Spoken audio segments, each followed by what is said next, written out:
Halo, selamat sore semuanya. Terima kasih sudah bergabung bersama acara perdana yang kita namain Ngezoom bareng Nicholas Saputra. Ini antusiasmenya cukup tinggi sekali. Dan perkenalkan, saya bukan Nicholas Saputra, of course, dilihat dari mukanya. Nama saya Iwan Setiawan, saya dari Prophetic yang akan memandu acara selama 1,5 jam ke depan. Telah hadir di antara kita Nicholas Saputra, dan acara ini adalah persembahan dari Kementerian Komunikasi dan Informatika dan Gerakan Nasional Literasi Digital Siberkreasi. Jadi saya ucapkan apresiasi yang setinggi-tingginya kepada Kominfo dan Siberkreasi yang di tengah-tengah pandemi, di tengah-tengah mendung gelap yang menyelimuti kita, sempat mengadakan acara ini. Semoga akan membantu memberikan sedikit keceriaan bagi kita semua. Apalagi sore ini kita punya bintang tamu yang cukup spesial, yaitu Nicholas Saputra. Nah, sebelum acara ini kita mulai, saya akan bacakan beberapa tata tertib untuk Zooming kita sore hari ini. Oke, akan saya bacakan satu-satu. Ini kalau acara pribadi saya nggak ada aturan sebenarnya, tapi ini berhubung acara Kominfo dan Siberkreasi, jadi ini perlu kita perhatikan satu-satu. Mikrofon akan di-mute oleh admin ketika memasuki ruangan meeting untuk menjaga ketertiban. Setiap pertanyaan dapat dimasukkan ke dalam kolom chat. Kolom chat sebaiknya digunakan hanya untuk bertanya atau menjawab hal-hal yang penting saja. Yang nggak penting, jangan. Yang mau teriak-teriak, silakan, karena udah di-mute. Di akhir acara akan dibagikan link survei post test yang juga berfungsi sebagai link sertifikat. Caranya dengan melakukan verifikasi token yang dikirimkan lewat email ketika melakukan pendaftaran. E-sertifikat akan dikirim otomatis di email ketika sudah selesai mengisi post test survei. Jangan lupa follow akun sosial media @siberkreasi untuk mengikuti challenge atau info kegiatan literasi digital menarik lainnya. Dan ini adalah acara perdana. Nanti ada beberapa bintang tamu yang sangat menarik juga di minggu-minggu berikutnya. Langsung saja kita akan buka acara ini. Jadi tema acara ini itu adalah mengulik sosial media dari Nicholas Saputra. Jadi sosial medianya, kita tidak akan mengulik hidup sosial media hidup dari Nicholas Saputra, tapi sosial medianya. Yang kita tahu sosial media itu menjadi bagian yang tak terpisahkan dari hidup kita. Hampir tiap saat, pagi, siang, sore, kita interaksi lewat media sosial, lewat digital. Baik itu untuk berjejaring sosial, untuk mendapatkan informasi, inspirasi, hingga berkreasi dan berusaha. Apalagi di masa pandemi ini, kita juga berdigital jauh lebih sering dan jauh lebih dalam lagi.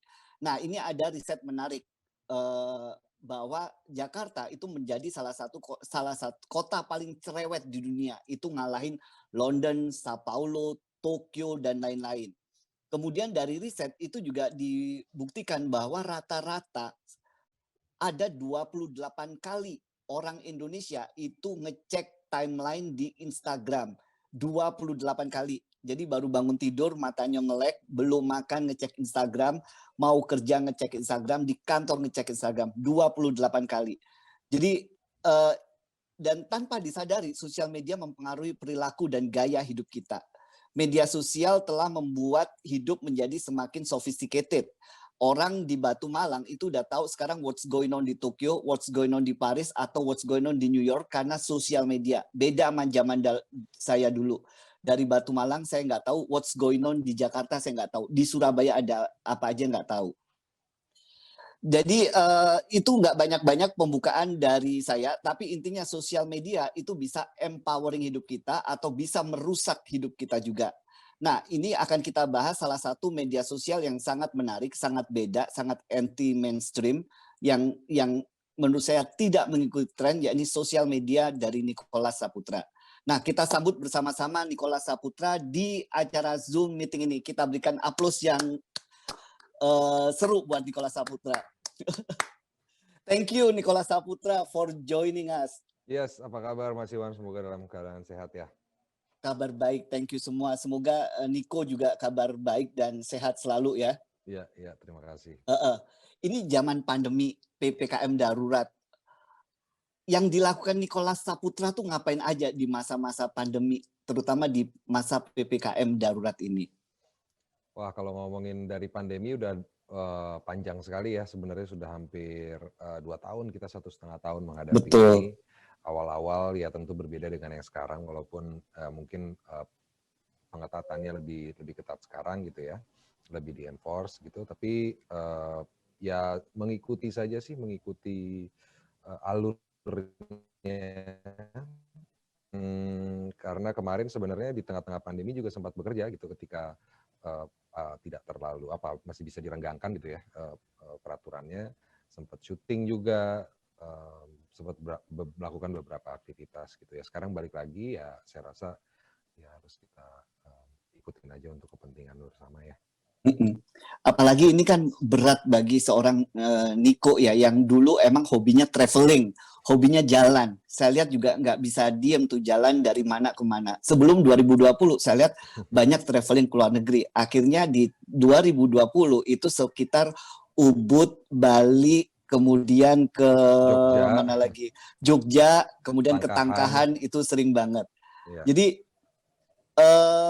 ini kan berat banget masa pandemi, yang biasanya traveling sekarang udah nggak bisa traveling. Sekarang harus banyak diam di rumah. Yang biasanya socializing nggak bisa socializing. Jadi gimana, apa yang bisa menghibur seorang Nicholas Saputra di masa-masa yang cukup menurut saya gloomy dan depressing ini? Ya. Saya merasa beruntung masih bisa pergi ke beberapa tempat yang tadi Mas Iwan sebutkan ya, ke Jogja, ke Bali gitu ya. Tapi dalam waktu yang cukup lama. Kalau tadinya cuma liburan 3-4 hari ke Jogja, sekarang bisa kemarin-kemarin gitu bisa tinggal selama hampir sebulan gitu.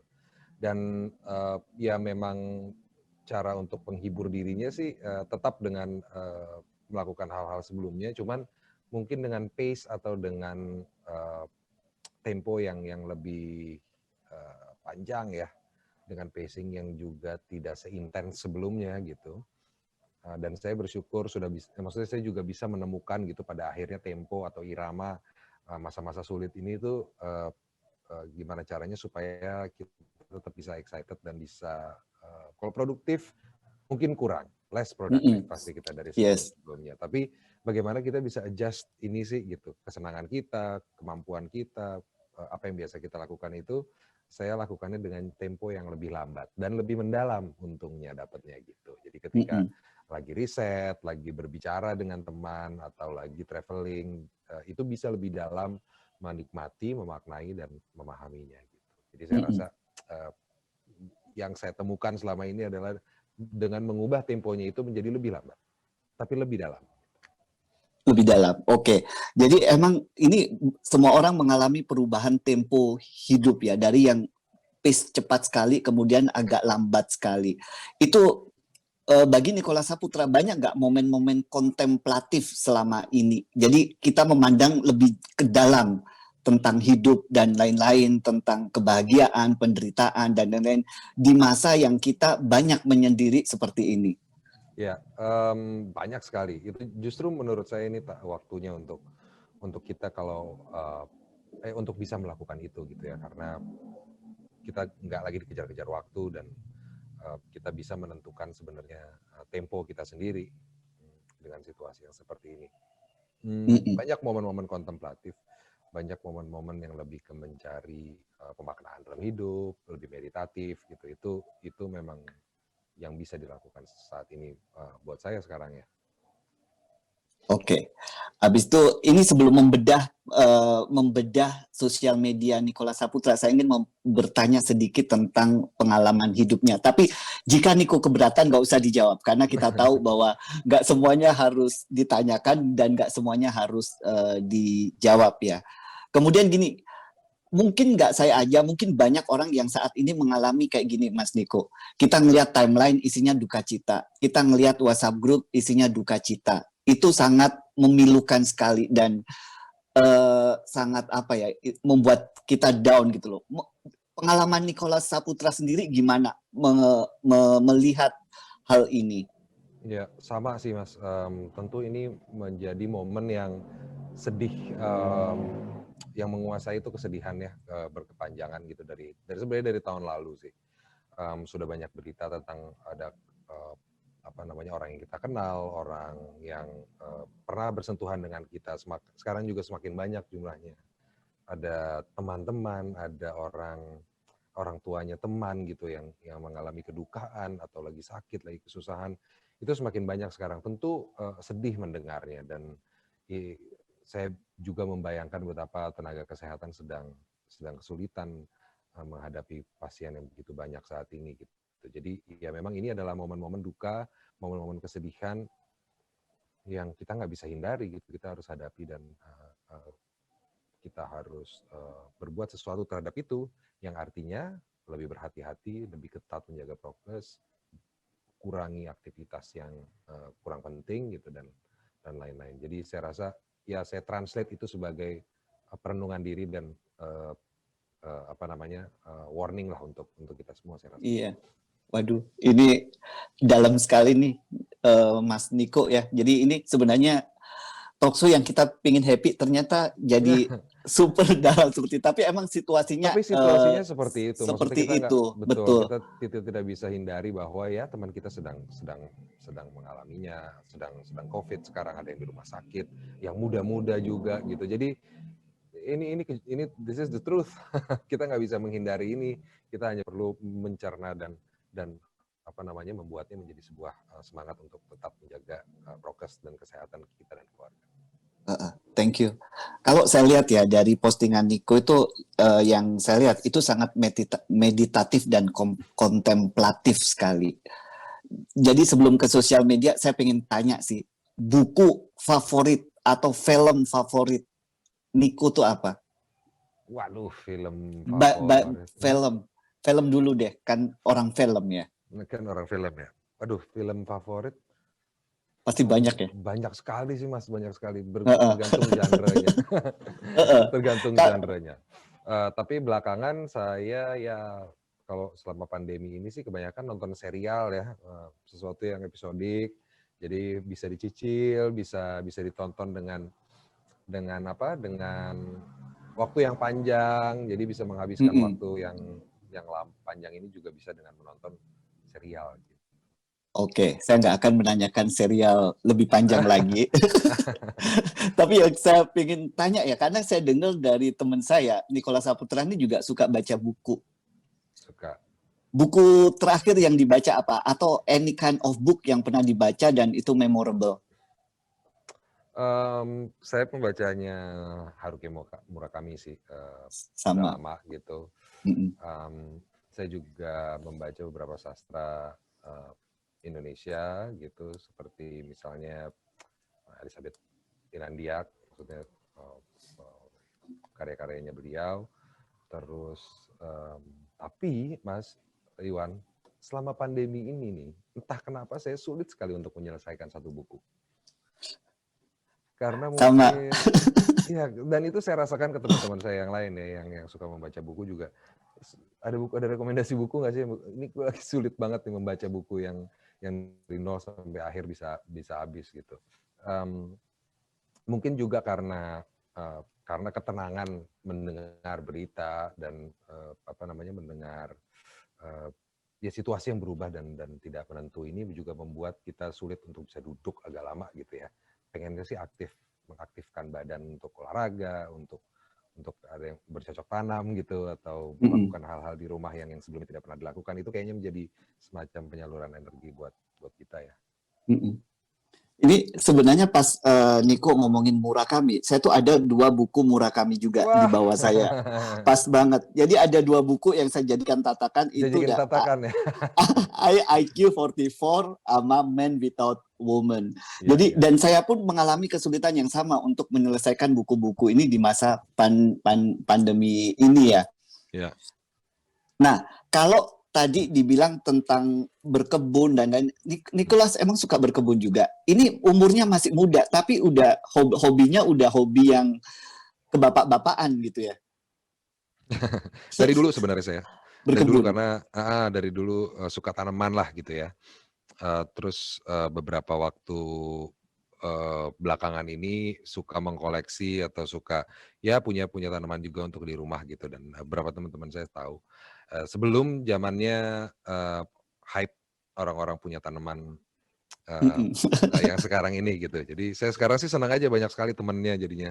Dulu sih diketawain, "Ngapain sih beli pohon?" Saya pernah ngasih hadiah ulang tahun ke temen gitu ya, pohon, hiasan yang kecil, saya diketawain, "Ini apaan nih?" Gitu. Iya, Sekarang itu menjadi sebuah tren rupanya, dan saya senang aja jadi banyak temennya.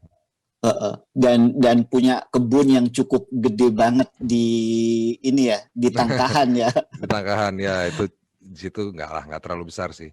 Cukup saja buat bereksperimen dan untuk me me menyalurkan energi dan pikirannya. Betul, itu tempat yang saya lihat meditatif sekali. Saya pengen banget ke sana ya, next Sangat time.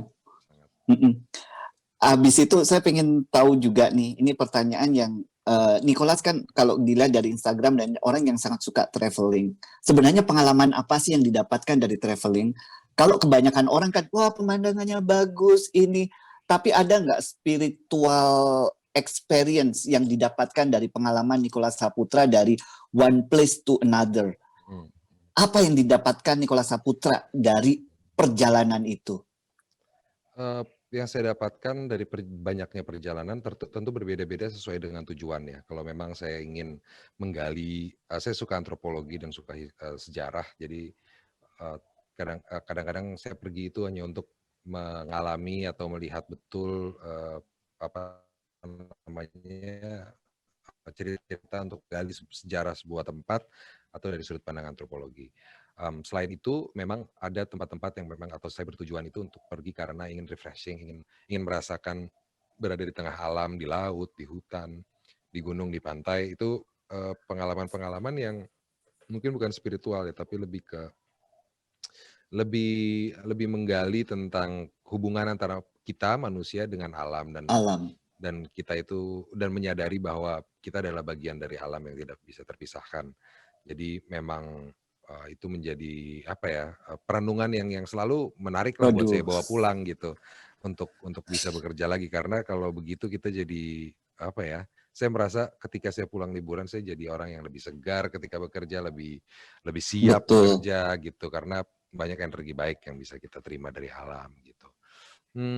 Selain itu untuk olahraga juga, saya suka olahraga sambil Sepedaan traveling, ya kalau saya lihat ya. mmm, sepedaan sih sebenarnya baru-baru aja, tapi sebelumnya kayak diving atau ya macam-macam Oke. trekking di hutan gitu, itu sering saya lakukan. Ya, Mm-mm. Oke. Kalau dari Nicholas sendiri, the most memorable traveling yang mungkin menyentuh hati atau mungkin spektakuler sekali yang mungkin gak akan terlupakan itu traveling kemana? biasanya sih, traveling yang ke pedalaman di Indonesia ya, karena, mmm, banyak ya yang menyadarkan saya tentang betapa kayanya Indonesia dan betapa luhurnya, eee, apa namanya, orang-orang yang ada di daerah yang ya bisa dibilang jauh dari pusat kota gitu, karena mereka sepertinya lebih memiliki, nilai-nilai yang menurut saya perlu dikagumi gitu, karena kedekatannya dengan alam, kekompakannya satu sama lain, kegotong royongannya, itu, Mm-mm. sangat saya kagumi gitu. Jadi biasanya pengalaman-pengalaman luar biasa itu datangnya dari perjalanan ke pelosok-pelosok Indonesia. Heeh. Niko, ini agak aneh ya. Orang Jakarta sukanya ke pelosok-pelosok Indonesia. Saya ingin tahu apa yang membuat Niko suka perjalanan-perjalanan seperti itu. Biasanya banyak dari Jakarta orang justru cari tempat-tempat yang enak gitu loh, bukan ke pedalaman yang cenderung sangat menantang perjalanannya. Apa yang membuat Niko seneng melakukan perjalanan ini? Saya sangat menghargai, kejujuran dan ketulusan, seseorang gitu ya. Jadi banyak tempat-tempat pedalaman itu nggak tahu saya siapa, nggak tahu saya pemain film, atau mereka pernah dengar tapi juga mereka mereka nggak tahu lah gitu. Jadi saya merasa, mmm, ketika saya berinteraksi dengan, teman-teman di sana itu, saya dinilai karena perilaku dan karena, pembawaan diri saya, bukan karena siapa, maksudnya bukan karena Mm-mm. prestasi atau, atau apapun gitu yang ada embel-embel di belakang saya gitu. Jadi saya merasa, beneran bisa berinteraksi satu sama lain, layaknya, mmm, layaknya ya seorang Sesama manusia, manusia. Iya, betul. gitu. Jadi Heeh, ya senang gitu betul.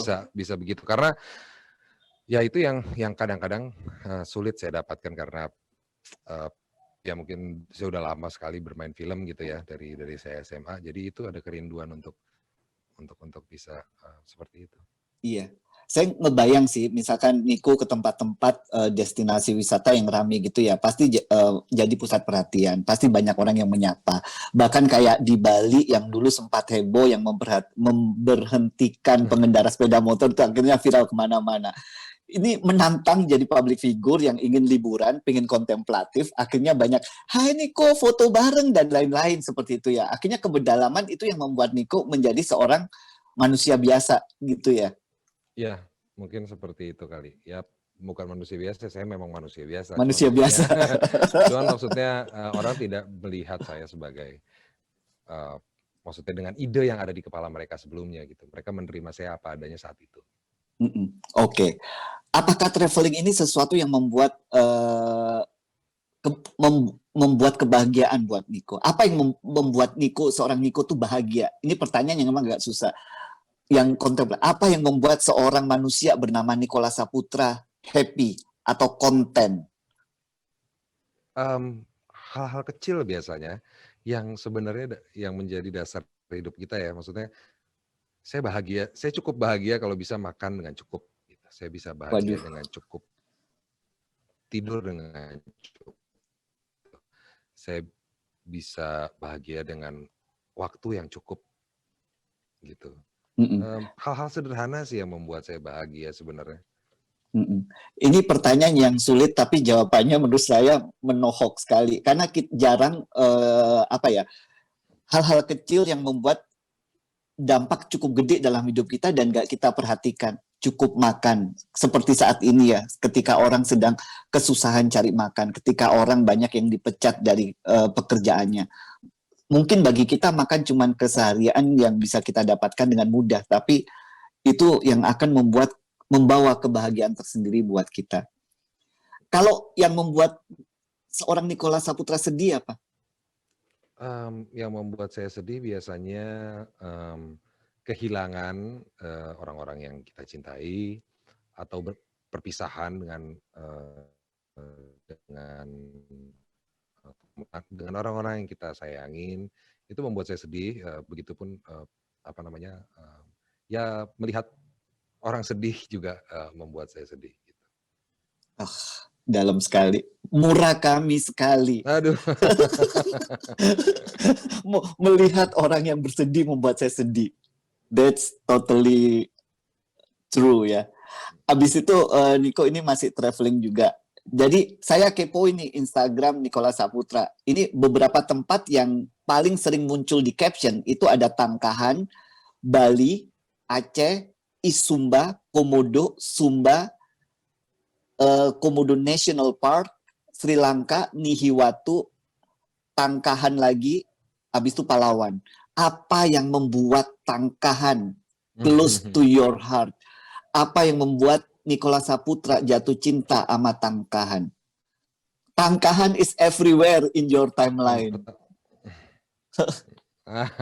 Karena memang sering sekali saya ke sana udah semenjak 15 tahun lalu ya.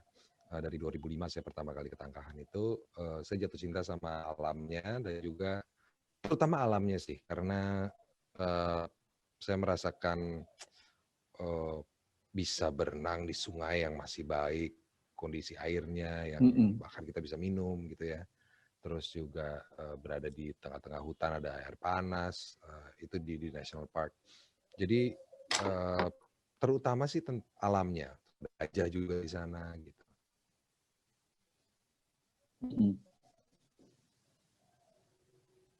Halo? Jadi ya. Jadi alamnya Mas Iwan.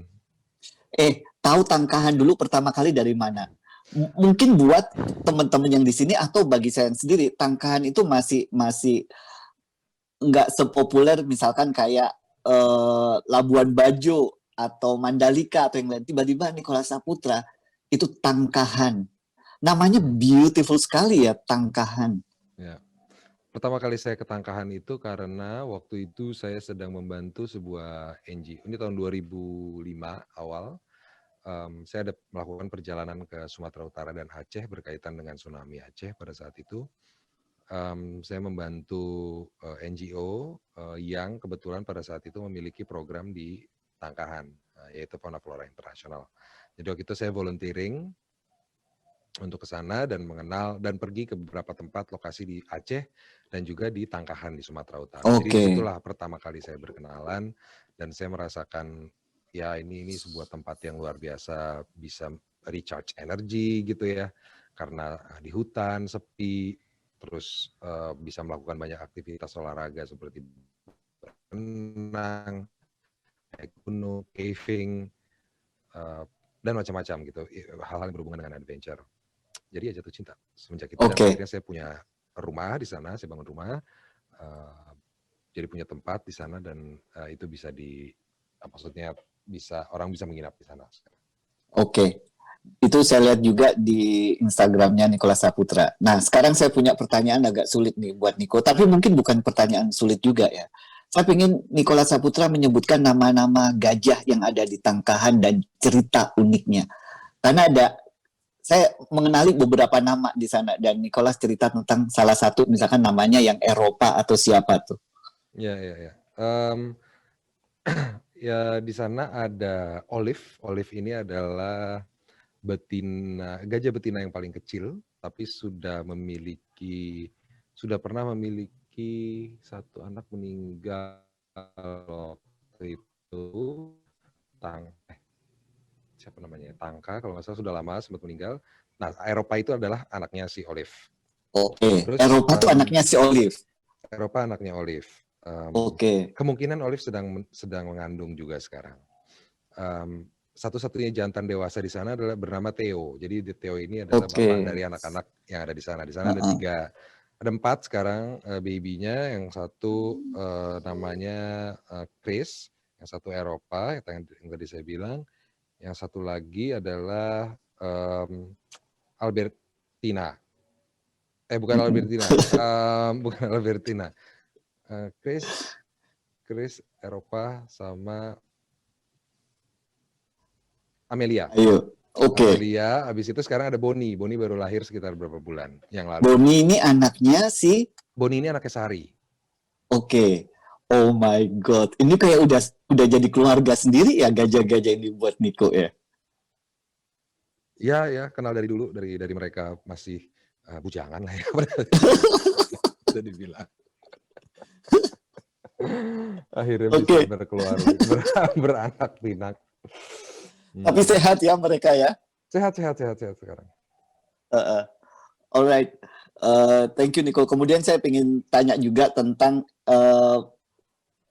masih seputar traveling sebelum kita ke sosial media. Niko juga mengumpuli beberapa art collection dari mana? Dari traveling ini ya. Mungkin bisa cerita dikit tuh. Kan banyak orang yang beli art kontemporer atau apa gitu. Tapi Niko justru banyak menemukan itu dalam perjalanan di traveling Niko. Ya, sebenarnya saya bukan orang yang ketika pergi ke satu tempat harus membeli oleh-oleh atau ya saya mau ada satu barang yang khas dari tempat ini untuk saya bawa pulang. Saya bukan tipe yang seperti itu sih, cuman memang ketika ada satu objek atau ada satu hal yang membuat saya menarik dan punya kisah sesuatu tuh saya pasti tertarik gitu untuk membawanya pulang walaupun tidak ada keharusan setiap tempat nanti rumah saya penuh sama pajangan semua. Jadi jadi ya saya membeli kadang-kadang saya selalu menyempatkan diri untuk kalau satu tempat ada art atau galeri yang lagi ada pameran atau yang bagus yang bisa dikunjungin, saya berkunjung. Dan kalau ada kisah-kisah menarik di balik karya tersebut bisa saya bawa pulang untuk mengingatkan saya pada momen itu karena saya orangnya sangat foto memori banget. Foto memori banget tapi pelit banget caption kadang. Karena foto memori karena buat saya satu foto cukup itu menceritakan jutaan, beberapa halaman. Betul. Setuju. Dan itu juga menyisakan misteri buat orang yang melihat foto itu. Karena interpretasi yang didapatkan itu bisa bermacam-macam ya. Ya. Tapi ada suatu posting ya yang Niko juga cerita waktu di Istanbul, Turki, kemudian bertemu dengan salah satu penonton filmnya, kemudian bagaimana berbagi inspirasi dengan mereka. Itu caption dituliskan dengan beautiful. Dan saya langsung tahu nih orang emang pembaca sastra karena nulisnya bagus banget. Cuman sekarang kalau nggak mood itu no caption, kosong gitu. Tapi tulisannya so beautiful. Jadi kayak waktu menjelaskan tentang karya seni oleh-oleh itu juga beautiful sekali. Series itu ya, storyteller banget. Mungkin saatnya harus nulis skrip, saatnya harus nulis novel, atau bikin film gitu loh. Let me tell you, karena storytellingnya bagus banget. Gini loh, saya tuh nggak pernah kepoin Nicholas Saputra until saya harus interview. Akhirnya saya baca tuh satu-satu ininya. Dan ketika bercerita itu, ini orang baca sastra nih saya bilang. Kata demi kata indah sekali. Nah, kalau saya suggest write atau bikin film yang poetik sekali. saya suka, sebenarnya saya tidak suka proses menulis. Jadi biasanya saya ada beberapa tulisan-tulisan yang saya buat itu, saya lakukan bukan sambil menulis, tapi saya pikirkan dulu isinya sekitar beberapa hari gitu, baru saya tuangkan dalam waktu setengah jam. Karena saya bukan tipe yang suka menulis gitu tuh, bukan. Jadi saya biasanya membuat kerangkanya di kepala saya, begitulah. Terus baru saya tuangkan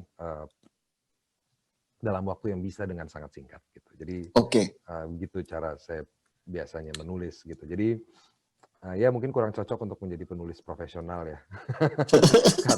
karena mut-mutan. Tapi biasanya kalau ada pekerjaan yang mengharuskan saya menulis sesuatu, caranya biasanya seperti itu. In the future, kalau seorang Nicholas Saputra memilih untuk berkarya, ingin berkarya dalam hal apa? Film, menulis, film ya? Masih di film sih saya rasa. Ya pengen bisa menulis, ya maksudnya sebagai produser juga saya tentu diharuskan untuk bisa menulis dan menyusun sesuatu, membuat sebuah kerangka yang sebenarnya prinsipnya banyak seperti prinsip penulisan gitu. Ya tentu outputnya sih masih pengen di film ya, karena itu sesuatu hal yang dekat dan bisa saya lakukan. Lebih ke directing atau lebih ke membintangi di situ? Membintangi tentu masih pengen, tapi producing juga masih pengen. Kita tunggu karya berikutnya di masa yang susah ini, semoga masih bisa kreatif. Nah, jadi itu tadi beberapa pertanyaan tentang traveling dan hidup Nicholas Saputra. Karena ini acaranya Kominfo, jadi saya mesti tanya Tante tentang sosial media, tentang literasi digital. Nah, sebelum ke literasi digital, saya kepoin dulu nih Instagram Nicholas Saputra. Karena kalau Twitter cenderung hanya untuk pengumuman-pengumuman lah. Ada film, ada ini, dan lain-lain. Dan emang pusing juga tuh kalau emang masuk ke Twitter ya.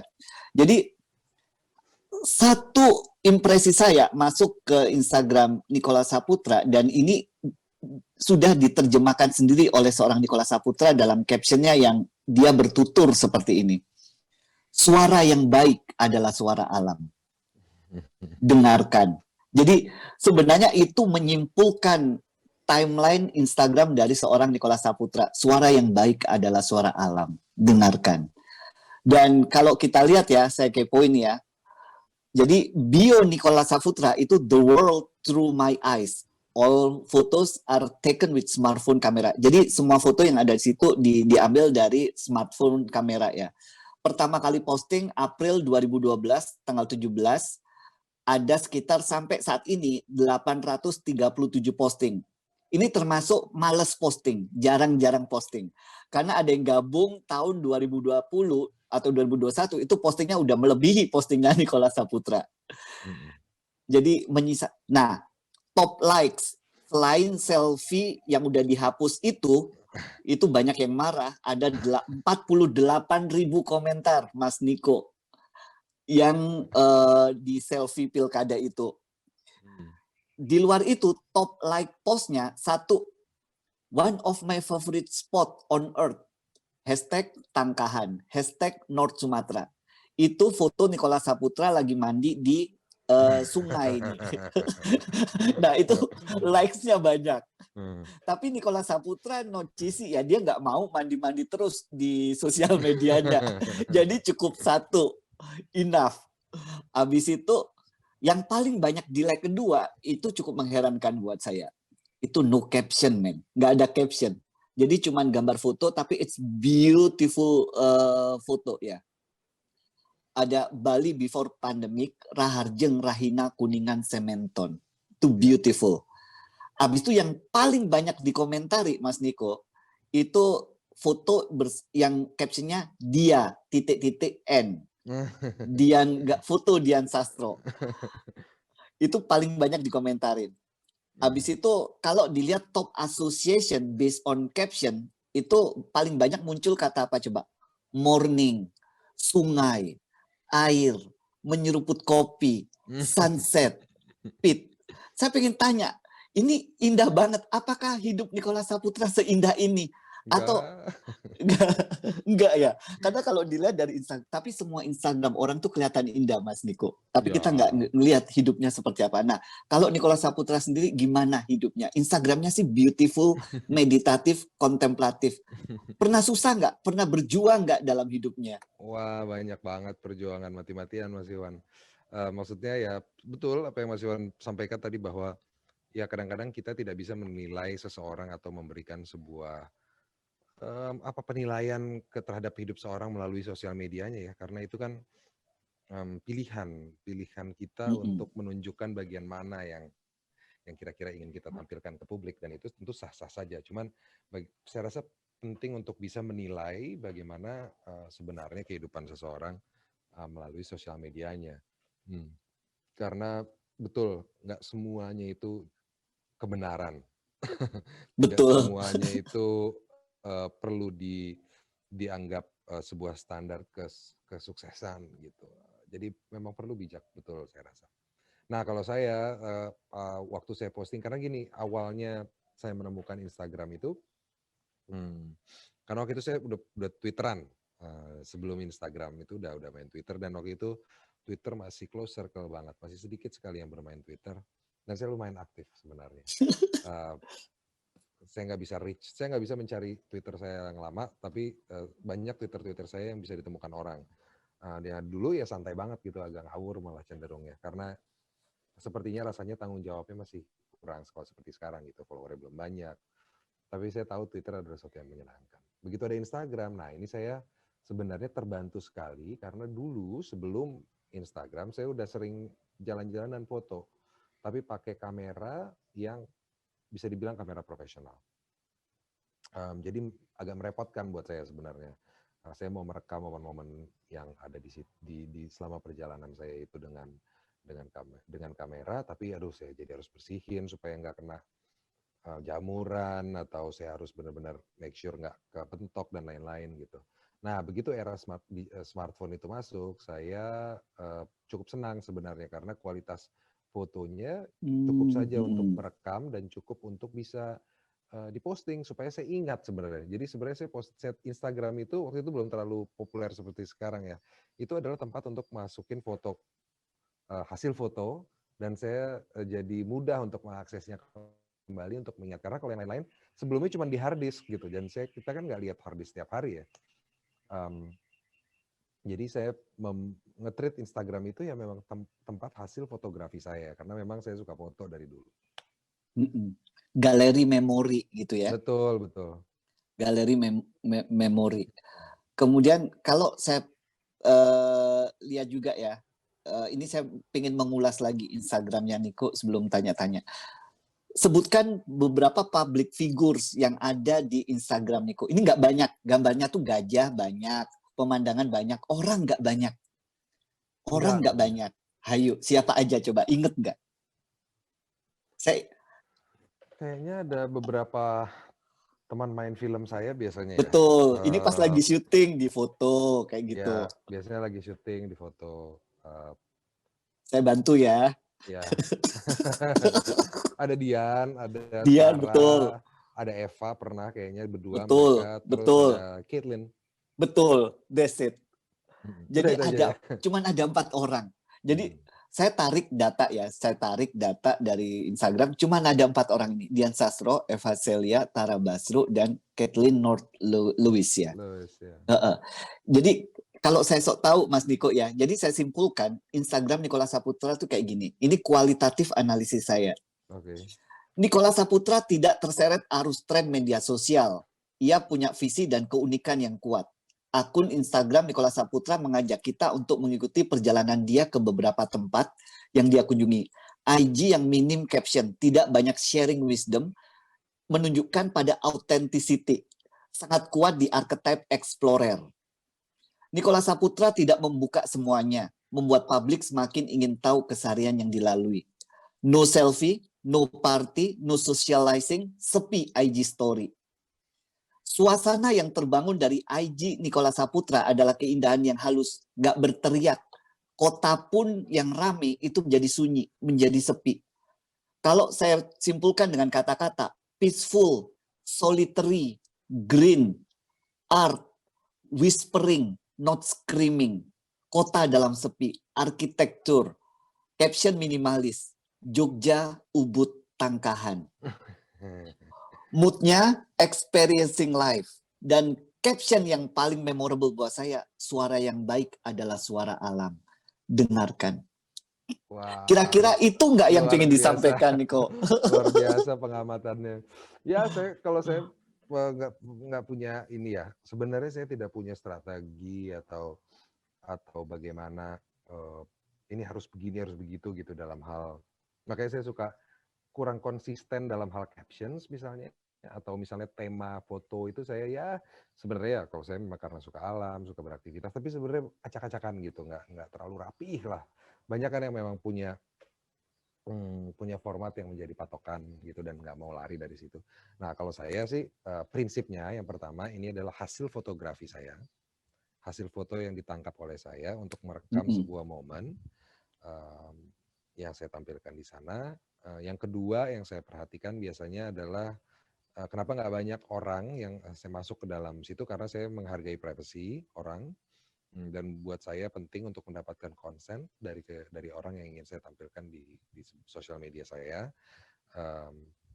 Jadi ya buat saya itu menjadi sangat penting karena media sosial ini kan sesuatu dunia yang sangat luas, liar, dan bisa lebih panjang umurnya dari kita gitu ya. Jadi saya rasa Betul. penting untuk kita mendapatkan konsen dari seseorang apabila boleh nggak saya foto dan lalu saya posting. Itu misalnya. Itu buat saya penting sekali untuk saya lakukan. Makanya mungkin nggak banyak orang. Kalaupun ada orang biasanya yang tidak saya kenal itu di fotonya dari belakang atau siluet atau ya yang tidak bisa memunculkan sebuah identitas seseorang gitu. Karena privacy itu. Mungkin ngomongin privacy itu menjadi hal yang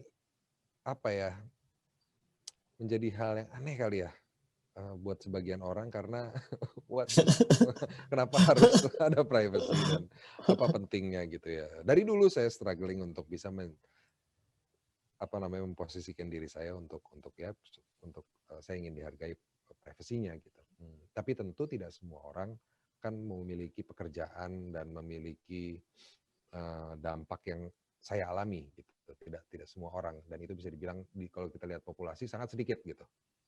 Pemain film, orang yang dikenal oleh publik itu kan jumlahnya tidak banyak. Jadi tentu ya saya memaklumi juga kalau ada orang yang kurang bisa memahami itu.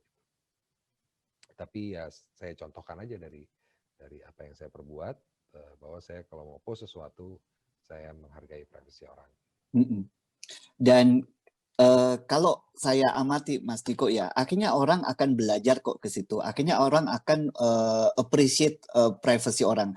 Akhirnya orang akan melihat seorang Nicholas Saputra itu dari karyanya, bukan dari hidupnya kayak gimana.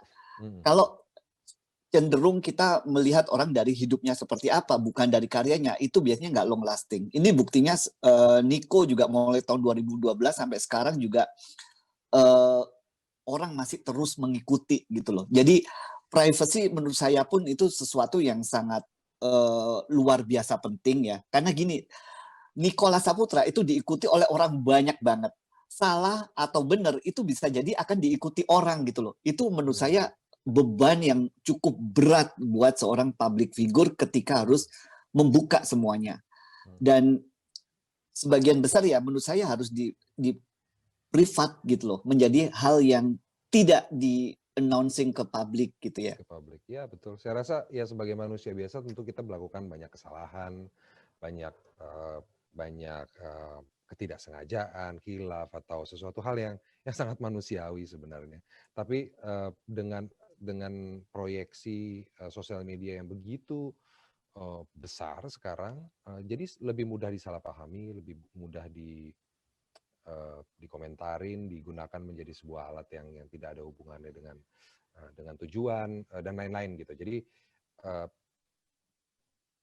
ya tentu kalau saya sendiri sih sangat membedakan apa yang bisa menjadi konsumsi keluarga, teman dekat, dan publik gitu. Nah Betul. publik inilah sosial media itu gitu. Jadi saya rasa tanggung jawab tentang hal-hal apa yang kita bicarakan itu sangat tentu menjadi perhatian itu ya kita mesti sadar betul berapapun jumlah followers kita, once itu udah ada di sosial media, dia bisa menjadi bola liar yang bisa kemana aja, terekam, Iya. bisa dilihat kapan saja, bisa bisa ditarik kembali gitu ya 10 tahun lagi Heeh. misalnya kita ngomong sesuatu itu bisa menjadi sesuatu hal yang dengan mudahnya orang orang rekam gitu. Nah, dan dengan dasar itulah saya memperlakukan sosial media ini sebagai sebuah ajang komunikasi publik gitu. Jadi saya rasa ya sewajar dan sepantasnya. Karena bukan di situ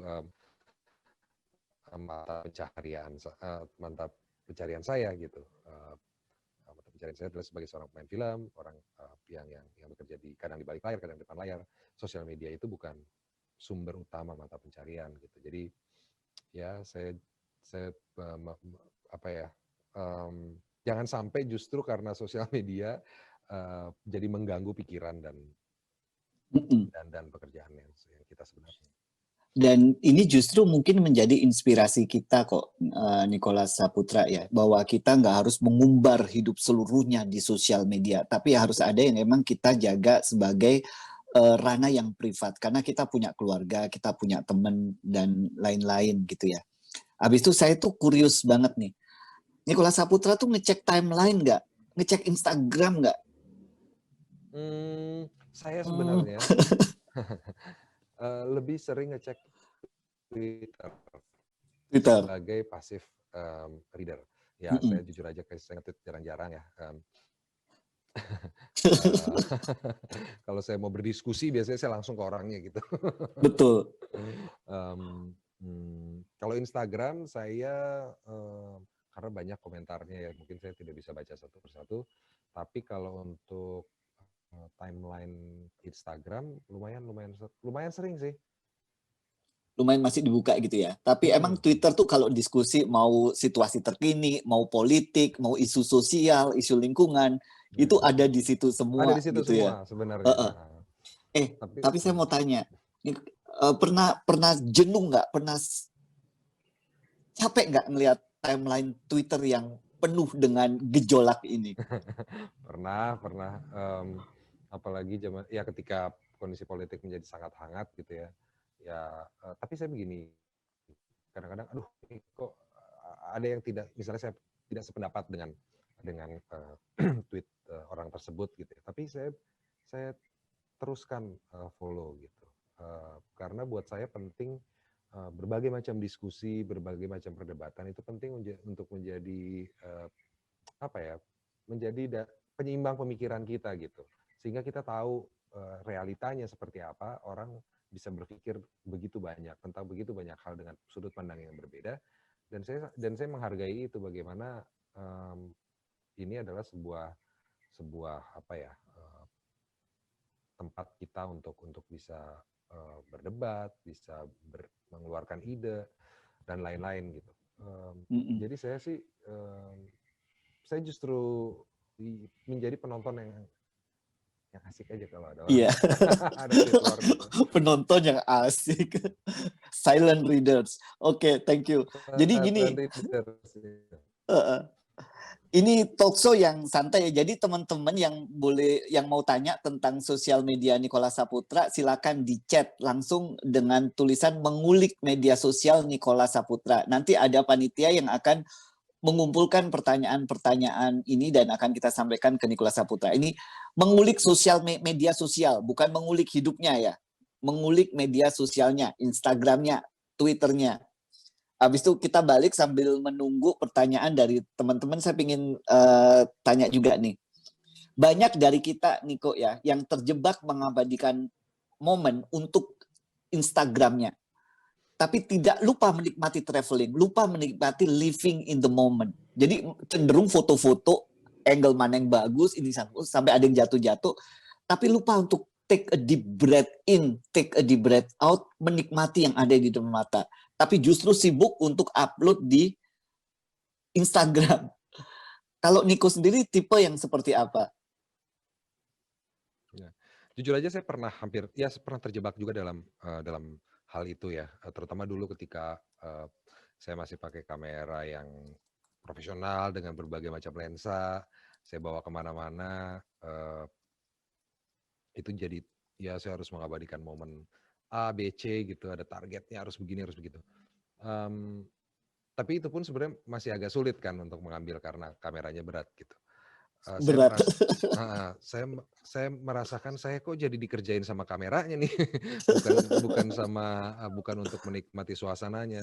Di satu titik saya sadar kayaknya kalau melakukan perjalanan atau menikmati satu tempat, yang paling utama adalah kita secara jiwa ya, secara sensori itu mendapatkan pengalaman utuhnya dulu.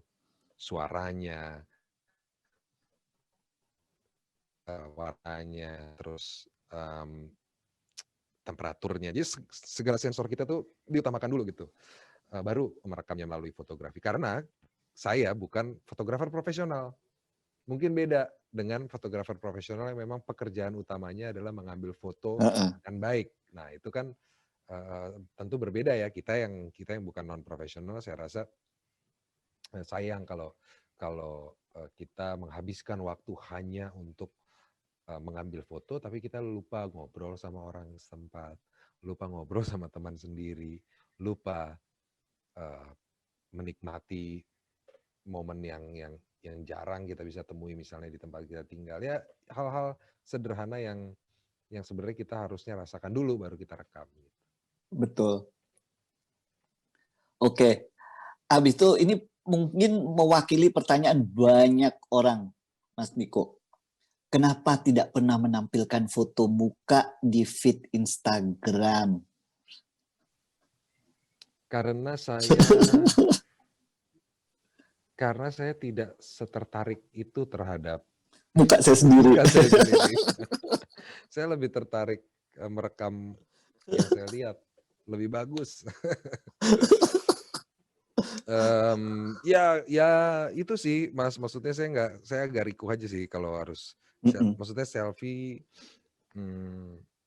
Kadang saya selfie juga kok, tapi nggak saya post aja. Maksudnya sama teman-teman gitu ya, kalau lagi banyak orang bersama teman-teman, tolong wifi lah bisa dibilang gitu ya. Itu dia saya lakukan, cuman memang untuk milih-milihnya lagi gitu, mana yang bagus, mana yang enggak, tapi kenapa jadi milih muka sendiri? Itu kan kalau kita lihat fenomena yang ada sekarang, orang justru banyak posting-posting selfie muka mereka sendiri gitu loh. Tapi itu kan pilihan Mas Niko ya. Ada yang emang nggak suka selfie sendiri, ada yang emang suka posting selfie sendiri. Tapi Nicholas Saputra selfie ya, meskipun itu nggak diposting. Wifi sih mungkin ya kalau lagi wifi. sama Kalau sendiri nggak ya? Kalau sendiri paling kadang-kadang saya enggak sih, kalau selfie sih enggak. Kenapa? Ya itulah saya enggak setertarik itulah sama dengan muka sendiri. Dengan muka sendiri. Good answer. Habis itu gini, apa tadi udah dijelaskan sih sejak pertama emang udah punya, apakah sejak pertama itu Mas Niko udah punya konsep bahwa Instagramnya itu akan seperti ini? Jadi kayak orang yang baru masuk Instagram atau yang punya Instagram ingin memperbaiki, apakah harus punya konsep dulu pertamanya biar Hmm. punya konsistensi seperti yang Mas Niko punya? Hmm. Dulu itu waktu pertama kali Instagram keluar, saya nggak lama lah setelah itu saya ikutan Instagram gitu. Karena saya suka fotografi, teman ada yang menyarankan mesti punya ini, karena ini oke banget nih untuk nunjukin hasil-hasil karya fotografi. Nah, Mm-mm. disitulah saya pertama kali berkenalan dengan Instagram, dan disitulah ketika Instagram pertama kali dinilai sebagai apa ya saya ikutin gitu. Oh ini tempat naro hasil Foto. fotografi. Nah, walaupun gayanya berubah-berubah ya, dulu kan masih ada filter yang bikin kayak jadul gitu ya. Jadi kita pakai Lomo gitu, masih kotak frame-nya, apa namanya, formatnya. Jadi ya sangat sangat begitulah gitu dulu. Nah itu saya pertahankan aja sih, karena begitulah awalnya saya tahu. Mm-mm. Jadi saya nggak pernah mengkonsepkan, tapi saya ada konsistensi dalam hal, sebenarnya banyak sekali yang menawarkan gitu ya, pekerjaan untuk bisa memposting sesuatu, atau selfie, atau memposting atau menjadi kayak tempat media untuk menaruh sebuah iklan gitu ya. Tapi enggak, karena saya merasa ya ini saya gitu. Ini adalah yaitu yang saya bilang tadi, ini adalah hasil fotografi saya, diambil dari kamera smartphone. Mm-mm. Iya. Dan gini loh, kalau saya lihat ya, saya simpulkan saya bisa salah Mas Niko. Nicholas Saputra ini seorang yang punya pride. Bahkan even ketika ada brand yang endorse atau kerjasama, itu pun ditampilkan dalam visual yang emang Nicholas Saputra sekali. Jadi kita nggak akan ngelihat Instagram tiba-tiba foto jualan barang, jualan produk apa gitu. Tapi very smooth, disesuaikan dengan emang tone dari Instagram Nicholas Saputra sendiri itu seperti apa. Itu kira-kira banyak brand yang keberatan nggak kayak gitu, Mas Niko? Banyak yang ya keberatan ya tentunya tidak jadi gitu ya. Mm-mm. Tapi biasanya apa ya, awal-awal sih banyak yang mempertanyakan lah paling nggak kenapa gitu. Eee, kenapa nggak mau gitu, tapi sekarang sepertinya sudah mulai paham karena konsistensi itu mungkin ya. Jadi sekarang kalaupun menawarkan sebuah pekerjaan yang bisa, bergabung dengan tema atau dengan pola, eee eee, sosial media saya, ya biasanya sudah memahami bahwa, oh ya saya nggak bisa posting sesuatu hal yang yang tidak di luar dari kebiasaan gitu. Dan saya ingin akan ada lebih banyak kok public figure yang akan seperti Nicholas Saputra yang punya konsistensi, yang punya pride, yang emang punya visi dan konsep yang jelas dan itu diterapkan di media sosial. Masa sih Mas, dulu kayak saya disebelin deh karena nggak bisa di Enggak, lama-lama Mas kalau saya lihat ya, itu justru yang akan itu justru yang akan long lasting. Ketika kita buka semuanya di publik, publik mungkin akan jengah. Justru ini menjadi sesuatu yang misterius, sesuatu yang publik ingin tahu terus seorang Nicholas Saputra itu akan semakin seperti apa dari karya-karyanya. Kalau enggak, menurut saya karirnya akan physical beauty, menurut saya itu enggak akan long lasting. Tapi kalau setuju. intelektual, spirituality, dan lain-lain, itu menurut saya umurnya akan panjang. Physical beauty menurut saya kalau itu diumbar juga nggak akan bertahan lama. Hmm. Sorry, sok tahu banget saya. Enggak, saya setuju, saya setuju. Habis itu ini tadi bilang bukan fotografer fotografer profesional. Tapi kalau saya lihat ya, I hate you karena foto-fotonya diambil dengan angle yang bagus sekali. Gimana ngelakuinnya? How? Saya kebetulan waktu kuliah di jurusan arsitektur, sempat mengambil satu mata kuliah pilihan yaitu fotografi. Jadi saya belajar fotografi memang secara dasarnya dari pakai kamera roll, pakai kamera analog. Jadi saya ke ruang gelap, belajar komposisi dasar, hitam putih dan lain-lain gitu. Jadi saya belajar memang waktu di kampus dulu fotografi basic lah gitu. Nah lalu ya menyesuaikan dengan device yang ada, smartphone yang saya rasa juga sudah cukup baik itu untuk merekam apa yang ingin saya rekam dan ingin saya tampilkan. Ya jadinya begitu deh Mas. Dan kalau saya lihat ya, bagus kan apa dulu? Sekolahnya dulu di arsitektur. Jadi udah terasa ngeliat bangunan, ngeliat ini pemandangan. Tapi semuanya kan sense ya. Jadi kamera mungkin semua orang kameranya sama, tapi cara pengambilan, cara memaknai sebuah gambar itu akan berbeda-beda. Berbeda, betul. Nah, kalau saya tanya nih sebelum saya lemparkan ini ke audiens kita ya, posting Instagram mana yang menjadi personal favorit Nicholas Saputra dari semua itu? Yang paling suka apa? Instagram ya Mas ya? Instagram, jangan Twitter. Twitternya pengumuman mulu. Twitternya pengumuman ya. Iya. Saya suka yang dulu-dulu sih. Saya suka yang dulu. Mungkin ini, mungkin waktu saya di Egypt ya, waktu saya di Mesir. Istanbul. Bukan Mesir. Bukan, iya. Di tempat-tempat apa namanya situs-situs yang lama itu. Piramid di Luxor dan segala macam, karena itu ya ada warna tersendiri yang berbeda aja, biasanya hijau, terus ini tiba-tiba sangat kering, bangunan yang sangat keras, sangat tinggi, ya itu saya pengen balik lagi ke sana sih, dan sering melihat foto itu gitu, skalanya juga luar biasa gitu, like I've never seen before. Dan itu udah lama banget itu ya ke sana ya? Beberapa tahun yang lalu lah, 5 tahun lalu mungkin. Dan yang saya amazed ya, Nicholas Saputra pernah foto gedung DPR MPR. Itu di bawah tangga ada orang di atas satu. Itu saya bilang gedung DPR never been so beautiful. Jadi tadi ya gedung DPR pun bisa dipotret dengan indah oleh seorang Nicholas Saputra. Ya, itu emang kita waktu itu saya kebetulan lagi ada syuting ambil gambar, jadi kesempatan bisa masuk ke dalam dan mengeksplorasi dari berbagai macam sisi gitu ya. Ya tentu sudut pandang menjadi penting untuk bisa melihat sesuatu juga. Gitu. Karena secara arsitektural sangat menarik, sangat penting gedung DPR MPR Jakarta itu. Ada rencana nggak galeri foto yang ada di Instagram itu one day itu buat exhibition? Sebenarnya pernah sih foto Instagram saya itu dibuat eksibisi di Thailand, di Bangkok sekitar beberapa tahun yang lalu, 3 atau 4 tahun yang lalu. Tapi dibikin proyeksi gitu, jadi nggak dicetak. Tapi pernah dibikin di Bangkok. Oke, nah ini saya Nicholas Saputra itu kan cukup tadi ya, cukup privat gitu ya. Tapi saya ingin tahu punya haters nggak? Pernah dapat komen nggak yang negatif di medsos?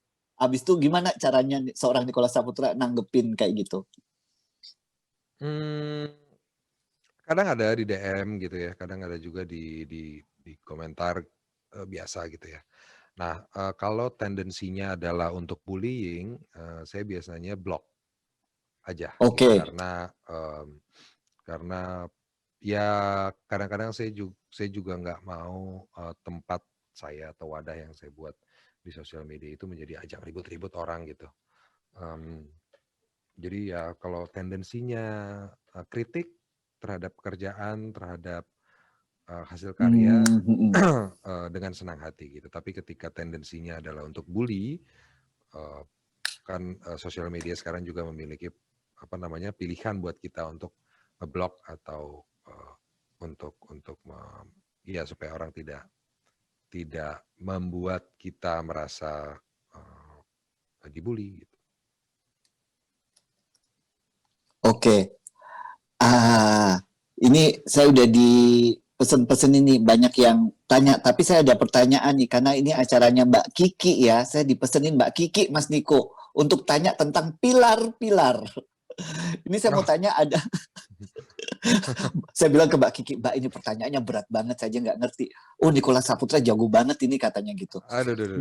Jadi ada 4 pilar nih, biar kita makin cakap digital. Jadi Ya. ada digital skills, digital culture, digital ethics, sama digital safety. Kira-kira gimana cara mengimplementasikan ini, Mas Niko, biar kita bisa memanfaatkan ruang digital dengan baik dan akhirnya sosial media membuat dampak yang positif buat hidup kita, tidak merugikan hidup kita. Ya, sebenarnya saya udah sentuh beberapa hal tadi ya, soal privacy, soal bagaimana menggunakan sosial media dan lain-lain. Yang pertama, pilar pertama dalam yang tadi Mas Iwan sebutkan itu adalah cakap bermedia sosial kan ya Mas ya? Betul. Nah ini adalah untuk memahami sebenarnya utamanya apa saja yang bisa digali untuk bisa menambah inspirasi, menambah menambah kesejahteraan hidup kita gitu. Jadi memang harus mengenali betul apa sosial media yang tepat bisa kita lakukan dan apa yang bisa membantu kehidupan kita sehari-hari. Nah, yang kedua Mas apa tadi Mas? Digital Sebutannya saya lupa. culture. Saya Digital juga lupa. culture. Ini saya apa baca. Ya. Saya bisa nyontek, Mas Niko. Iya, iya, iya. Urutannya saya lupa. Digital culture adalah bagaimana kita menggunakan sosial media ini atau hal yang berbau digital untuk bisa menciptakan sebuah tempat untuk di mana kita bisa saling terkoneksi, saling kritik. Saya rasa harus ada di situ karena kita tentu tidak hanya bisa ngobrolin hal-hal yang apa ya, yang kita ingin dengar aja gitu. Kita juga harus balance gitu untuk mendengar hal-hal yang menjadi sebuah bahan kritikan. Tapi culture ini terbentuk ketika kita juga bisa menerima kritikan tersebut dan menghadapinya gitu. Nah begitu pula dengan pujian. Nah, pujian itu kadang-kadang nggak semuanya baik. Dia bisa menjadi toksik juga gitu. Jadi gimana caranya supaya kita bisa dewasa lah dalam menghadapi ini dan menciptakan sebuah culture bersosial media yang baik, yang juga kita bisa ngecek dan recheck tentang kebenaran tentang sesuatu, jangan mudah percaya, dan juga saling mengingatkan kita di dunia nyata ini untuk tidak terpengaruh dengan berita-berita yang kurang baik atau hoax lah bisa dibilangnya dari sosial media gitu. Yang ketiga apa Mas tadi Mas? Digital ethics, habis Digital itu ethics. Nah, habis itu digital safety. safety. Nah, ethics ini yang tadi saya sempat sentuh tentang privacy misalnya. Bagaimana kita menghormati orang lain atau kita memiliki humility ya di dalam bersosial media atau berkegiatan secara digital. Ini kan sesuatu hal yang baru-baru enggak gitu. Ini bisa dibilang sudah lama sebenarnya kita bisa reaching out to social media, tapi sebenarnya sesuatu hal yang baru terus karena teknologinya bertambah baru terus dan Betul. kemungkinannya juga bertambah terus. Jadi saya rasa etika ini harus bisa mengejar kecanggihan teknologinya. Karena semakin terbuka, semakin mudah diakses, alat semakin canggih. Nah, kalau kita tidak dibarengi dengan etika yang baik, tentu ini akan bisa merugikan orang lain, orang yang kita cintai, atau diri kita sendiri. Oke. Terus yang keempat adalah digital Safety. Nah, ini berkaitan juga dengan orang-orang yang kita cintai ya. Kadang-kadang bagaimana kita bisa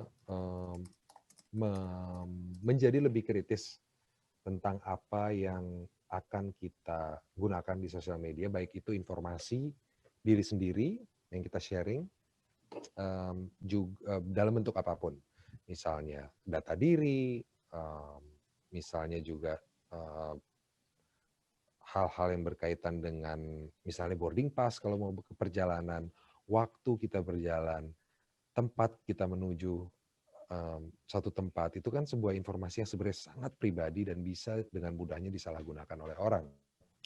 Nah itu saya rasa perlu diperhatikan juga untuk kedepannya karena semakin kesini akan semakin cepat orang mendapatkan informasi tentang diri kita melalui apa saja. Kadang-kadang melalui orang yang orang yang bersama kita, dan kadang-kadang mempengaruhi juga orang yang bersama kita gitu. Waduh. Jadi ya orang yang kita cintai, keluarga, kadang mereka mendapatkan dampaknya dari itu, bisa jadi anak-anak, teman. Belum tentu semua orang ingin apa namanya, ingin atau bisa menghadapi tantangan resiko itu seperti kita gitu. Jadi kita harus punya humility lah, gimana caranya supaya kita memikirkan dulu orang lain gitu sebelum kita. Waduh, ini udah bisa ngajar loh tentang literasi digital. Udah lengkap banget Enggak. itu.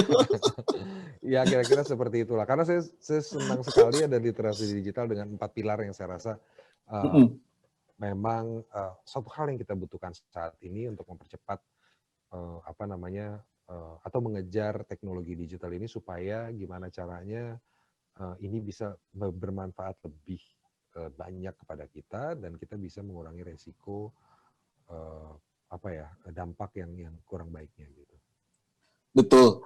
Karena saat ini sosial media yang nggak dimanfaatkan dengan bagus itu cenderung banyak merugikan kita juga, Mas Niko. Nah, kalau saya lihat, saya tuh ingin meneliti yang namanya fenomena young and broke.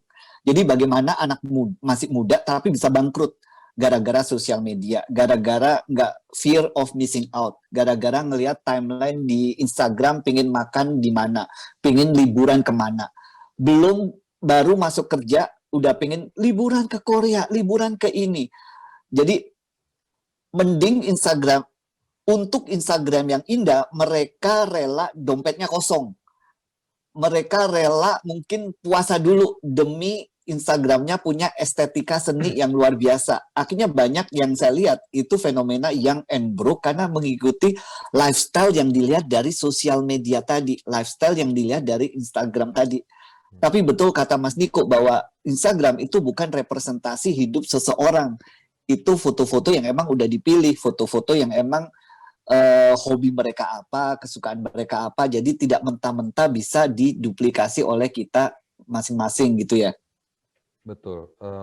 Mungkin proses manusia untuk bisa mencapai sebuah kesuksesan yang bisa dibilang atau yang bisa ditampilkan baik secara mental maupun material di sosial media itu butuh perjalanan yang panjang dan tidak ada yang instan.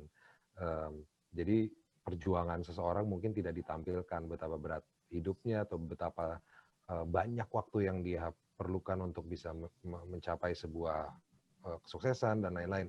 Itu tidak ditampilkan di sosial medianya, biasanya ujungnya aja. Biasanya ujungnya aja, kita nggak lihat prosesnya. Nah itu yang saya rasa anak muda gitu zaman sekarang yang terekspos oleh sosial media sejak dini perlu menyadari itu gitu, bahwa tetap proses di dalam dunia nyata itu nyata dan hasilnya nggak akan bohongin gitu. Oke, thank you Mas Niko. Mungkin biar nggak bosen saya aja yang bertanya. Jadi kita akan buka forum untuk audiens yang di sini.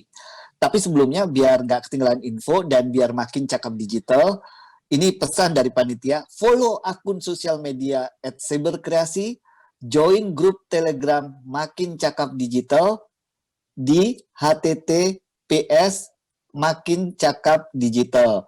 Kemudian kita juga akan mengadakan kuis. Ini ada 5 orang pengirim pertama yang akan mendapatkan virtual money sebesar Rp100.000. Caranya gimana? Buat video testimonial kamu mengenai acara ini, durasi 1 menit maksimum. Di akhir video jangan sampai lupa mengucapkan Makin Cakap Digital. Lalu harus follow akun Instagram Cyberkreasi dan screenshot ya. Hasil video dan hasil screenshot kamu akan dikirim ke email quizcyberkreasi@gmail.com. Ada 5 orang pertama pengirim yang akan mendapatkan virtual money sebanyak Rp100.000. Oke, kita langsung, waktu kita terbatas, kita akan tutup acara ini jam 18.00. Kita lempar pertanyaan untuk audiens. Silakan pertanyaan pertama yang akan ditanyakan ke Mas Nicholas Saputra.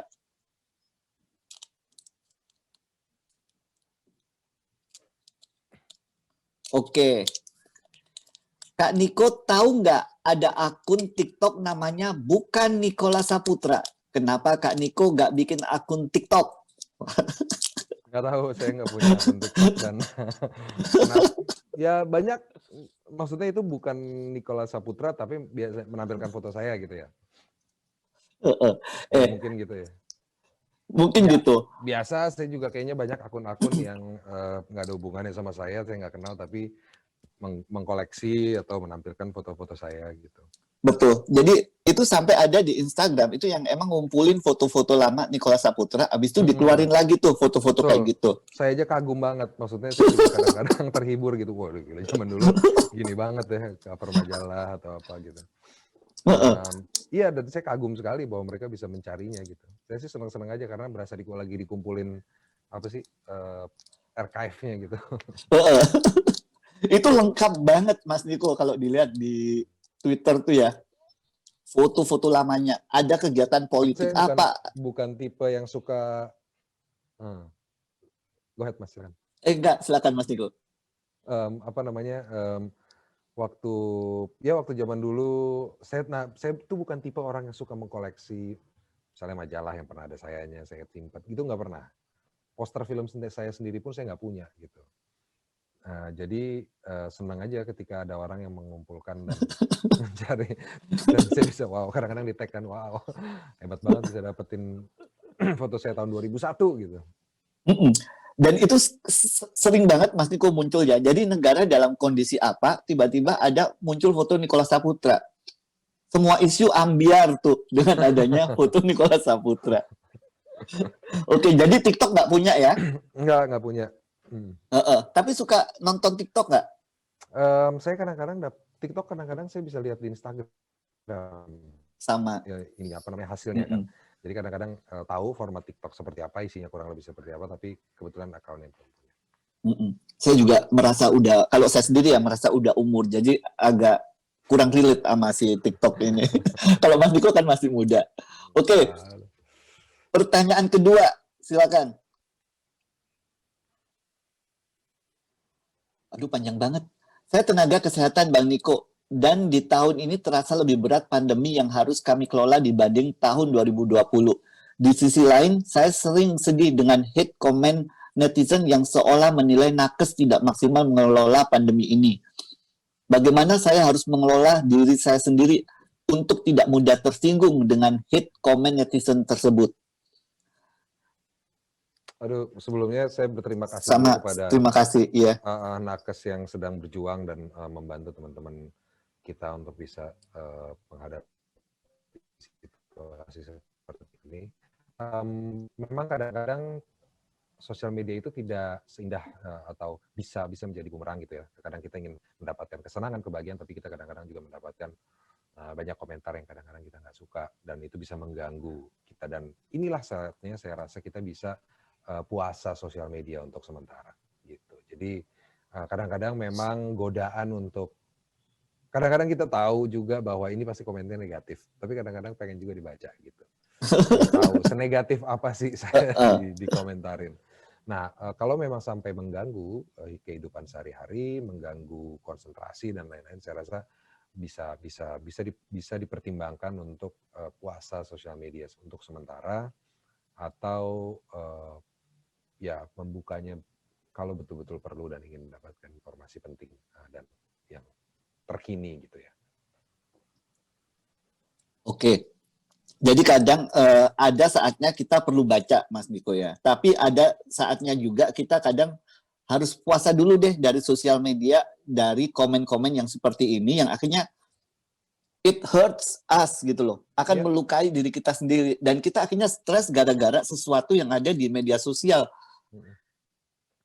ya, apalagi kalau sampai mengganggu kegiatan sehari-hari ya, sampai mengganggu aktivitas kita, mengganggu konsentrasi, ya itu bisa dipertimbangkan lah untuk berpuasa sementara Betul. sosial media. Karena satu lagi, kita nggak bisa stop orang untuk berkomentar. Kita Hmm, tidak, mereka dengan leluasanya bisa komentar apa aja yang mereka suka gitu loh. We cannot betul, stop. Mm-mm. betul. Apalagi komentar yang tidak ada hubungannya dengan sesuatu hal yang berbau kriminal atau lain-lain, tapi masih bisa menyakiti hati kita. Kita kan nggak bisa larang orang berkomentar apa terhadap sesuatu hal gitu. Ini dunia yang ya yang seperti bola liar lah gitu, bisa kemana aja larinya. Jadi ya kita bijak bersosial media itu salah satunya adalah dengan menentukan kapan kita mau membacanya. Kita bisa menolak kapan kita tidak membacanya gitu. Jadi jadikan itu sebuah opsi gitu. Ih, by the way, Niko ngomongnya kayak ini, Siddhartha Buddha Gautama kalau Aduh, enggak. memberi nasihat. Sabar sekali. Sabar sekali ininya. Tapi bener ya tadi ya, kalau kita nggak cukup kuat untuk menerima komentar di sosial media, itu benar-benar akan melukai kita, benar-benar akan jadi beban pikiran. Tapi kalau sampai seperti itu juga akhirnya merugikan diri kita sendiri, kayak gitu, seperti itu ya. Ya. Oke, thank you.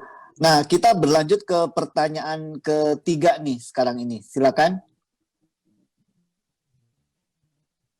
Kak mau bertanya, bagaimana tips mengelola komentar-komentar di media sosial dan apa yang membuat Kak Nikala Saputra merasa berhasil dalam membuat konten media sosial? Tips mengelola komentar sama apa tadi?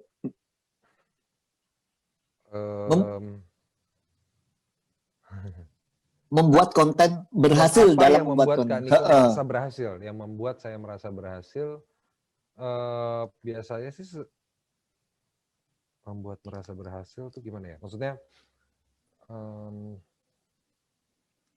bagaimana caranya untuk membuat merasa berhasil? Maaf ya, saya mencoba mencerna dulu pertanyaannya. Tapi gini, bagi saya sih ke sosial media itu sebagai sesuatu hal yang saya memang nggak terlalu rencanakan gitu, nggak terlalu punya desain yang harus bagaimana. Konten saya sebenarnya juga sangat simpel, bisa dibilang ya sebuah foto, tidak video, dan foto-fotonya itu juga biasanya saya nggak ngoyo harus diposting sehari sekali, tiap hari atau seminggu sekali, itu nggak ada. Jadi benar-benar sesuai dengan keinginan, mood, dan sebenarnya kalau saya lagi banyak posting itu sebenarnya saya lagi nggak ada kerjaan. Tapi kalau lagi banyak kerjaan, biasanya saya nggak posting. Jadi orang tuh kadang-kadang suka berkomentar, kok lu traveling terus sih, nggak kapan kerjanya gitu. Ya, saya kerjanya waktu nggak posting. Kalau saya posting berarti saya lagi traveling, lagi nggak ada kerjaan gitu. Terus yang kedua, yang pertama apa tadi Mas ya? Managing komentar-komentar yang ada. Nggak tahu gimana. Ya pokoknya saya kalau ada hate, pokoknya begini, kalau misalnya ada hate speech, itu saya blok supaya tidak menimbulkan tidak ada ketersinggungan. Kalau kira-kira ada yang seksis, rasis, atau hal-hal yang berbau secara etika menurut saya kurang baik, itu biasanya saya blok untuk tidak bisa berkomentar. Itu aja sih. Iya, karena kalau dilanjutin juga bakal panjang banget, dibalesin bakal panjang. Dipikirin juga buat apa dipikirin kalau emang udah beyond tanggung jawab. Betul, betul. Kita nggak bisa kontrol orang kok ya, orang bisa ngapain aja di sosial media, dan kita tuh terkenal juga netizen Indonesia itu salah satu yang paling cruel di dunia. Bahkan yang dibenci bukan hanya antar netizen di Indonesia, tapi juga di luar negeri juga. Nah, ini ada satu lagi pertanyaannya, karena waktu kita terbatas. Silakan pertanyaan berikutnya. Hai Kak Niko, izin tanya, gimana sih caranya atau tips dari kakak dalam menggunakan media sosial di era pandemi, tapi tetap bisa menyebarkan nilai positif walau dalam keterbatasan? Ini pertanyaannya kayak pertanyaan yang ini banget ya. Bukan netizen ini. Gimana ya, nilai positif itu kadang-kadang juga ya kita gimana ya, ini kan memang kita lagi di situasi yang luar biasa ya saya bilang ya, yang tidak biasa, yang tidak umum, yang lebih banyak dukanya, lebih banyak cerita sedihnya gitu selama 2 tahun belakangan inilah, setahun lebih belakangan ini. Kadang-kadang kita tidak perlu kok harus terjebak untuk harus positif, harus berkata-kata positif. Kita juga bisa renungkan juga hal-hal yang memang sedang terjadi dan ini sesuatu yang negatif, supaya kita bisa saya rasa supaya kita bisa menerima kenyataan atau paling tidak menghadapinya gitu. Bahwa memang betul kenyataannya banyak yang sedang berduka, keluarga kita, teman kita, karena sedang mengalami apa namanya ketidakberuntungan dalam segi finansial maupun kesehatan, karena dua-dua hal itu menjadi perhatian setahun belakangan ini kan. Nah, saya rasa kita nggak perlu terlalu fokus untuk apa ya, untuk ini harus konten positif aja yang kita juga bisa berkeluh kesah, kita juga bisa mengeluarkan pendapat kita. Kita kalau ada sesuatu yang negatif ingin disampaikan juga saya rasa wajar, supaya orang juga bisa reaching out ke kita kalau kita membutuhkan perhatian tertentu gitu. Jadi saya rasa it's okay to express both gitu. Nah ini emang Nicholas Saputra ini emang anti mainstream sekali ya. Ini nasihatnya menurut saya juga bukan nasihat seorang motivator, tapi nasihat seorang yang punya degree spiritual tinggi. Jadi kalau kata Niko tadi bahwa ya di embrace saja gitu loh. Senang atau sedih pun itu saatnya bisa juga dirayakan, bisa di embrace. Jadi jangan terlalu terkungkung pada harus positif. Tapi kadang kesedihan pun perlu kita resapi kok. Kadang kita cuma lupa bahwa ketika kita menang, kita bahagia, itu aja yang kita rayakan. Bahwa kesedihan pun itu ada untuk kita mengerti, bukan kita tolak. Sekali kita tolak kesedihan, itu akan susah. Kesedihan tuh ada untuk kita rangkul kalau menurut saya. Mungkin itu yang ingin disampaikan Mas Niko tadi. Jadi nggak melulu harus positif-positif, tapi juga sebenarnya understanding bahwa pandemi lagi gloomy ya kita embrace kegloomian ini. Tapi jangan sampai juga terjatuh dalam jurang yang dalam. Iya, ya. Jangan sampai destruktif gitu, bahwa suatu hal yang negatif itu saya rasa perlu kita resapi dan alami karena menjadi itu selalu ada di dalam hidup kita kok. Bagian itu dan ya perlu kita betul yang Mas Iwan bilang tadi, saya rasa kita perlu resapi gitu. Ini kapan-kapan jangan talk show sosial media deh tentang hidup. Tentang ini berdasarkan pengalaman aja sih. Dan saya yakin juga banyak orang yang mengalami hal tersebut dan merasakannya ya. Apalagi di masa-masa seperti ini, Mas, banyak sekali waktu orang untuk merenung, untuk bisa mengartikulasikan perasaan-perasaannya, karena mungkin ya dunia menjadi lambat temponya, kita jadi punya waktu banyak untuk diri kita sendiri dan keluarga. Dan ini nggak ada orang yang siap, tidak ada dunia yang siap dengan kondisi ini. Ini sesuatu yang datang dengan tiba-tiba, sangat unexpected, itu shock buat kita semua, Mas Niko ya. Tiba-tiba ada pandemi seperti ini. Tapi kita selalu belajar kok, nggak cuma dari sesuatu yang membahagiakan, tapi dari sesuatu yang menyedihkan, menyesakkan dada pun kita juga akan belajar banyak dari situ.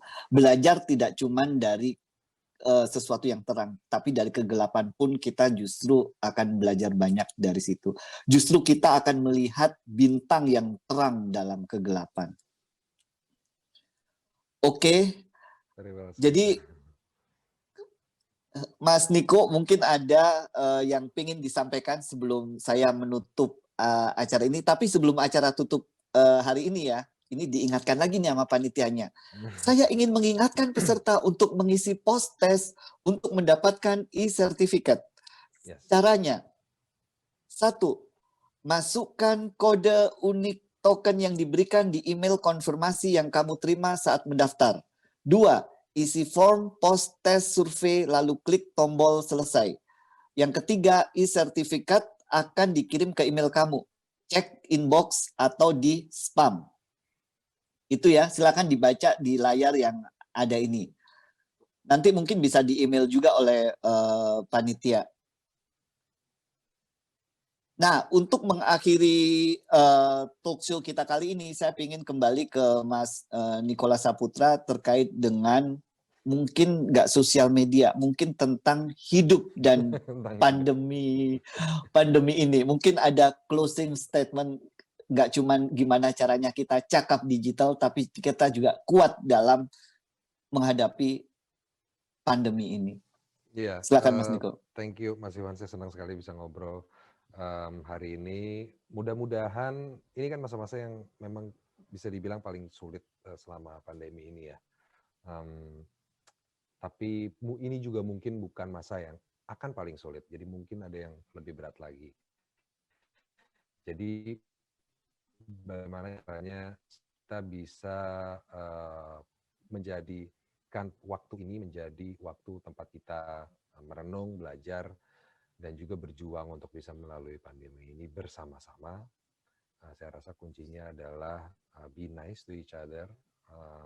Kalau bisa membantu itu akan lebih baik, tapi kalau tidak berkata, berucap, dan bersikap baik, itu sudah bisa saya rasa paling tidak untuk tidak menjadi beban yang lebih berat di kehidupan kita akhir-akhir ini. Mudah-mudahan sosial media bisa dipergunakan untuk kebaikan bersama, untuk saling menyemangati dan memberikan support-support kepada orang yang membutuhkan, dan dilakukan secara bijak dan cerdas. Segitu aja Mas Iwan. Oke, cukup singkat tapi cukup jelas dan cukup dalam. Makanya saya pengen Nicholas Saputra ini bikin buku tentang kehidupan dan traveling, tentang meditasi yang... Mas Iwan yang nulis aja gimana? Waduh, saya juga udah nggak bisa konsentrasi di sekarang. Jadi itu aja Mas Nicholas Saputra. Thank you so much. Terima kasih banyak sudah berkenan meluangkan waktunya. Nggak cuma itu aja, tapi berkenan untuk memberikan inspirasi dan wisdom kepada kita semua. Sangat saya hargai, mungkin kita semua sangat menghargai hal ini. Di masa yang tidak mudah ini kita bisa punya acara yang cukup enlightening seperti ini. Terakhir saya ingin memberikan closing tentang, balik lagi ke acara ini, tentang sosial media Nicholas Saputra. Saya menuliskan seperti ini tadi malam. Nicholas Saputra tidak hanya menyuguhkan perjalanan yang indah, tapi juga meditatif. Nicholas Saputra tidak hanya mengajak kita traveling ke berbagai penjuru negeri, tapi juga perjalanan ke dalam jiwa kita masing-masing. Traveling outside for traveling inside. Semoga dengan acara ini kita semua akan kuat, kita semua akan semakin cakap digital. Terima kasih Nicholas Saputra, terima kasih semua yang udah hadir di acara ini. Saya tutup. Selamat sore, salam sehat semua buat kita. Terima kasih. Wabillahi taufiq wal hidayah. Wassalamualaikum warahmatullahi wabarakatuh. Thank you Mas Iwan. Thank you Mas Niko.